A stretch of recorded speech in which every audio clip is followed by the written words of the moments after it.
Hydrogen, chlorine, fluorine, bromine, iodine এবং oxygen, sulphur, carbon, nitrogen, phosphorus এই সবগুলাই হচ্ছে অধাতু।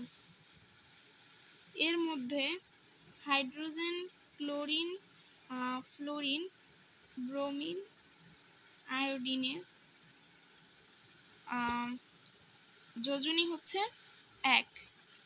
এটার যোজনী সবগুলো 1, হাইড্রোজেনের যোজনীও 1। আর বাকি নাইট্রোজেন, ফসফরাস এই দুইটার যোজনী হচ্ছে 3।